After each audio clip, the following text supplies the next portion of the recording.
As we're setting up for this final keynote, which I'm really excited about, I want to thank you all as an audience. I'll thank you again. I know it's a Sunday. I know it's nice outside. I know that you probably have families and friends that you could be with. I just want to thank you all so much for being here today. It means a lot to me. I've only been to North Carolina a few times, and I go through the airport a lot, but this has just been an extraordinary audience, and I want to thank you all. I was talking to some folks in the women's bathroom, and those are where the best conversations have, my male friends. So I want to thank you all again. Please give yourselves a round of applause. So as I said, I'm really excited for this final fireside chat. It's my honor, my true honor, to welcome author, chef, educator, and advocate Sean Sherman to join me on stage. Round of applause.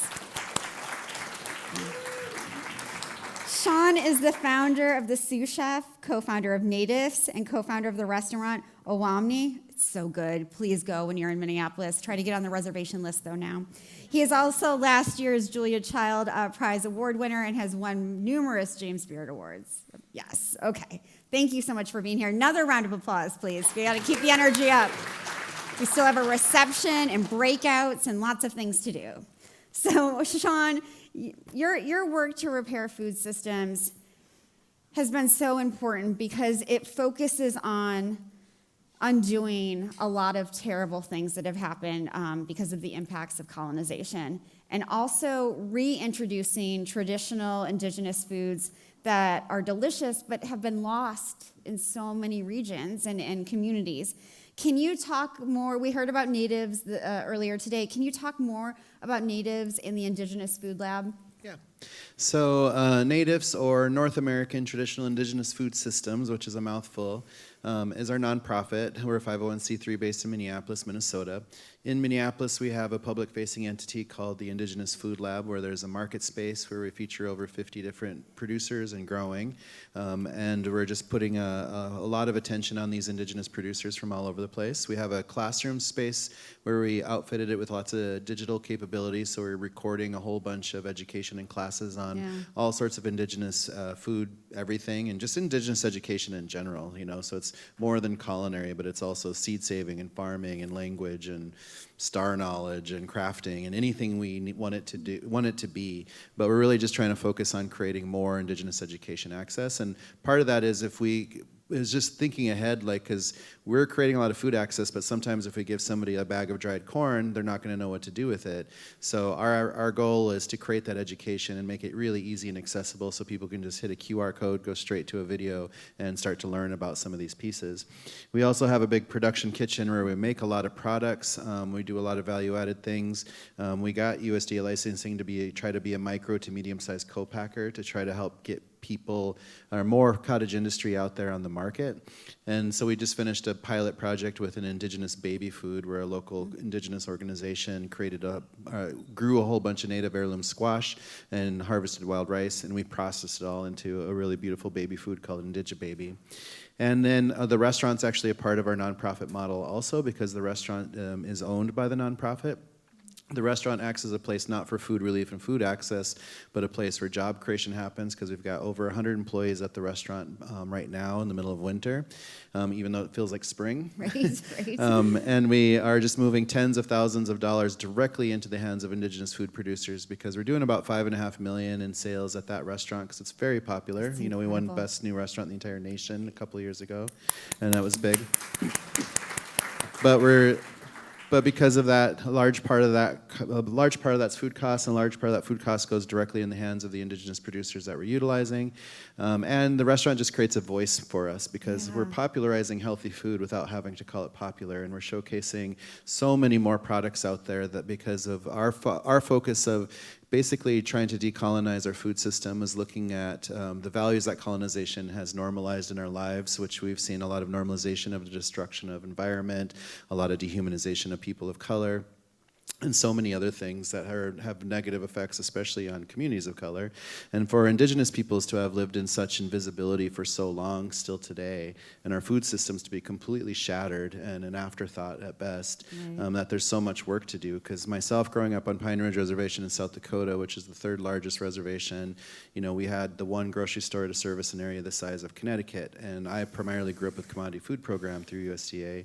And there's a lot of changes that have to happen. So Yeah. that's what we're hoping to do. But basically with Natives, we're wanting to replicate that whole model, which is a hub and spoke, because we're just creating something to work with all of the tribal communities around us to help build more capacity for culinary and just food access in general by getting these foods directly into those communities and then doing that everywhere. So this year we're getting ready to move into the Montana region. So we're centering ourselves in Bozeman with Montana State.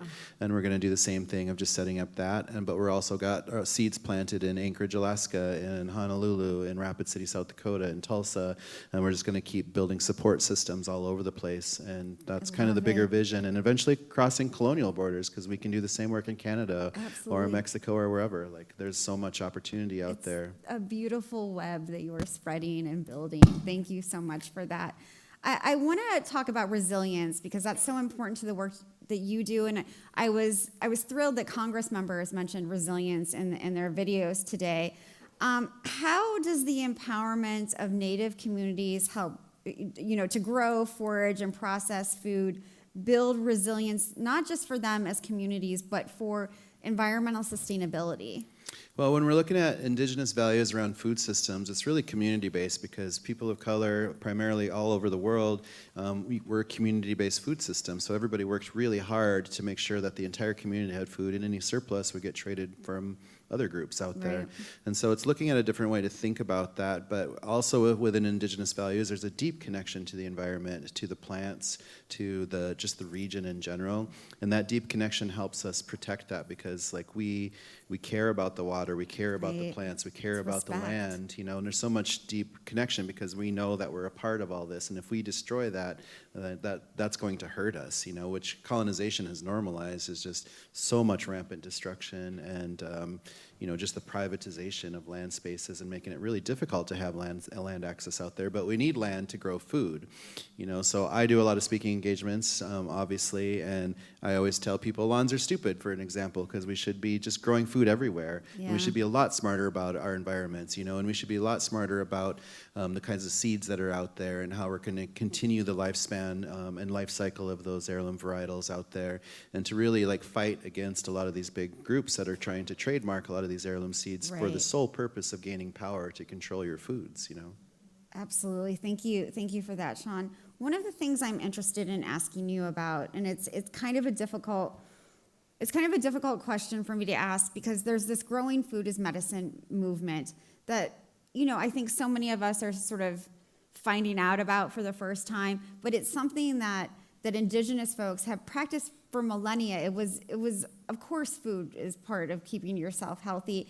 I'm wondering, I guess, do you feel that it overlooks what Indigenous communities have been doing and sort of co-ops it? Like regenerative agriculture, the term makes me feel uncomfortable, and I have to be very honest about it because it's what Indigenous folks have always done. Yeah, but I feel like there is some co-opting that happens a lot of times, and we see that with Western-centric academia will use TEK as a term and just popularize that. Now it's food as medicine because it's a little bit easier to understand, but it's just it's built into so many Indigenous cultures across the globe. So we look at colonization as something that's affected everybody. It's just North America, South America, Africa, India, Southeast Asia, Australia, New Zealand, Hawaii, you name it. Colonization has happened all over the place, and it's shattered so much of our own ancestry and so much of our own knowledge around food systems when it comes down to it. But if we're looking at, again, how Indigenous communities on a global scale were surviving through their food systems, there's so much amazing education and practices that can come out of that. And so food as medicine is something that's just built in because it's preventative. It's like knowing for sure we're eating unhealthy, because with our method of just cutting out all colonial ingredients and just showcasing what are true foods in North America, America, and on top of that, very regional foods, that everything in our restaurant is completely gluten-free, dairy-free, sugar-free, soy-free, pork-free, right? It's just not free, but it can be. but it's really like we're popularizing healthy foods without calling it healthy, and we're doing it in a manner that's really getting people to be excited about what is native food. But on top of that, there's a lot of interest outside of just the native communities, because we're showcasing that we can utilize a lot more plant products, and there's a lot more products that could be made regionally that the Western diet's just completely ignored in North America, and there's just so much more out there. Right, and we're missing it all, and it could add so much richness to all of our lives. And so thank you for the reminder.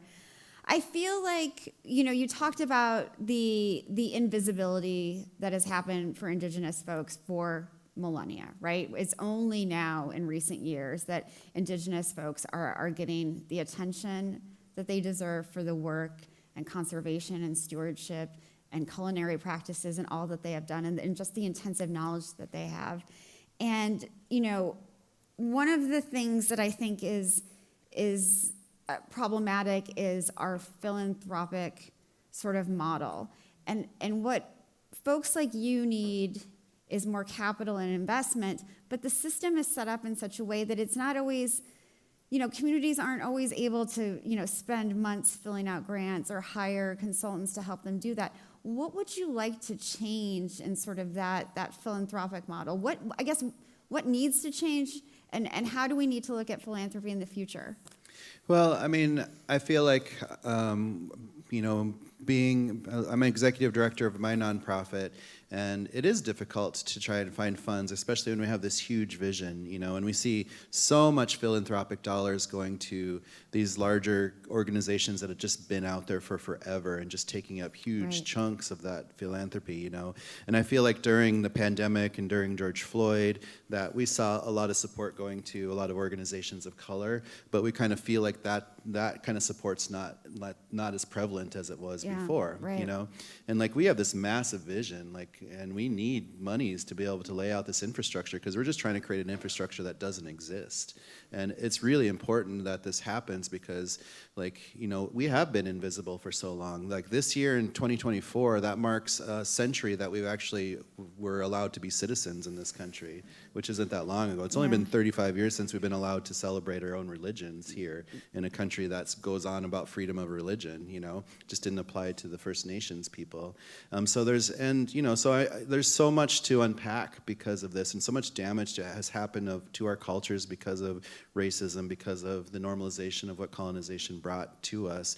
And there's just a lot to do, and we see other organizations, other Native organizations, and that are trying to do some big work, but we're just trying to make changes, because the status quo has been our invisibility for way too long. But we have so much to offer. We have so much diversity, because Native America isn't one unit. It's a tapestry of so much diversity, and we should be celebrating that diversity and really truly understanding how this makes all of our regions separate, and how many amazing, beautiful products can come out of all these different areas. And we could just be eating healthier if we just chose to eat like Indigenous peoples of North America. And it's more delicious. So delicious, and it's so much fun, And we don't have to be stuck in the past and trying to create museum pieces of what we were eating 300 years ago. What we're doing is modernizing it and moving forward, because we have the ability to change, and we have to evolve as humans no matter what. And because climate change is happening in real time, because we literally just tapped Maple 3 weeks ago, which is 3 weeks way too early, and that can't be a good sign. But we have no choice but to be resilient and to roll with this, but we have to be smarter. We have to protect water.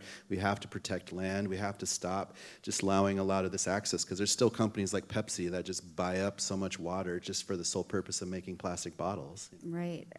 So since we're at this conference, and there's something big happening in North Carolina on Tuesday, I forget what it is, and it's an election year, what would you like to happen from state governments first and then the federal government? Well, I mean, I think, again, like, we really have to rethink our food systems. I think that, there should be a lot more policy and practice of growing foods. I think if one city just took a big empty area where there's just a empty lot or lawn or whatever, and they can turn that into a food forest, and they can use that food forest to grow lots of diverse products, and they can use it as an education piece. They can get volunteers to process all those products and to preserve them and to make a large pantry that could be used against food relief. And just like a 2-acre lot could pump out a lot of food, and I feel like there's a lot of little things that we can do, again, but we need more diverse growing systems. We need a lot more education around growing systems, and we need to just get the kids hands-on, with their hands in the dirt and their hands growing and picking fruit from trees and whatever it takes. But that's the kind of education we need, and that's just not the education we're getting, because if we're going to high school in America, like, we don't learn about history, we don't learn about self-sustainability, we don't learn about finances. Like, what do we learn? I don't know. Sure. Calculus sure helped me, I guess. I don't know. Not me. I didn't do well. But no, I mean, I guess, in terms of what's next for you and natives, what do you see happening over the next year, 2 years, 3 years? Yeah, I mean, our vision is we're just moving as a nonprofit. We're just starting our expansion phase, because now we have this full model built in Minnesota, and we're going to start working regionally around us with all the tribes, but we're going to start these other pinpoints in Montana and Alaska, and we're just going to see this growth. So we can see Montana happening in the next 1 to 2 years. We can see Alaska happening in the next 2 to 5 years, and we can start, we always thought, like, as a chef and as a restaurant, somebody who grew up in the restaurants, watching some of these fast food places opening up like 300 units of Five Guys burgers and fries in like a 2-year period. So, like, can we use some kind of replication growth process, but to do it for food, to do it for the sake of food access, for food education, and like, can we replicate like that? And I think we can, and that's our vision, is just creating something that's going to grow faster and faster and faster and more and more and more. So right now we're just learning the lessons of what it's going to take to expand ourselves outwards, but again, just laying out really necessary foundational structures for the next generation. Absolutely. And I'm hoping this work goes beyond my lifetime, because I feel like I'm turning 50 in a couple of weeks. No. Yeah, so I feel like I have X amount of years to actually do this work, because Mecca and I want to disappear on a beach in Belize eventually, but we want to be able to leave something in a legacy for the next generation, and that's the best thing we can do in our lifetimes, is set up the next generation for success. And that's what you're doing. You're making me cry, Sean, because I can't believe you're 50, but call to action for this audience and everyone in here. I think that we should really learn about the histories of the land that we're on. I think we should fight to protect our histories, because we're in a weird world right now where our Black and Indigenous histories are being completely removed, And I think we should be standing up against that with everything we can. And we should be learning from as much as we can to dismantle what colonialism has normalized, So I think learning history is a hugely important piece to everything. But again, just practicing food, learning the plants, go outside, stop calling everything a weed, but actually take the time to learn what it is,